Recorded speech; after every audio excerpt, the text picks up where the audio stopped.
अस्सलाम वालेकुम नाज़रीन, एक और बड़ी खबर। नून लीगी उंडों से रेप की धमकियां मिल चुकी हैं। जुमैमा ने मदद मांग ली।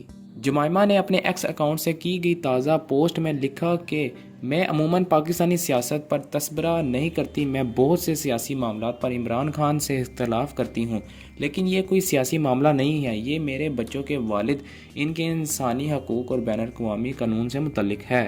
उन्होंने अपनी पोस्ट में इंकशाफ भी किया, गुज़िश्ता चंद बरसों के दौरान मुझे मुस्लिम लीग नून के उंडों की जानिब से धमकियां और हरासा किया जा चुका है। मुझे रेप की धमकियां दी गईं और मेरे खिलाफ साजिशें खड़ी की गईं।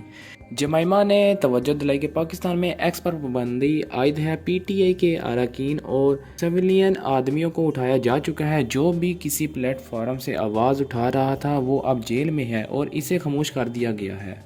इमरान खान की तस्वीर और नाम भी सरकारी टेलीविज़न पर सेंसर कर दिया जाता है।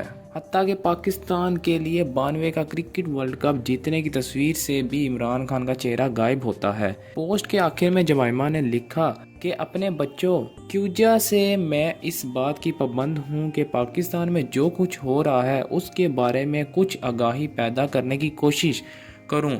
बराह कराम जिस तरह भी हो सके मदद करें। शुक्रिया। अगर आपको हमारी वीडियो अच्छी लगी हो तो लाइक और सब्सक्राइब ज़रूर करें और बेल आइकन को ज़रूर प्रेस करें ताकि आपको हमारी लेटेस्ट अपडेट मिलती रहे।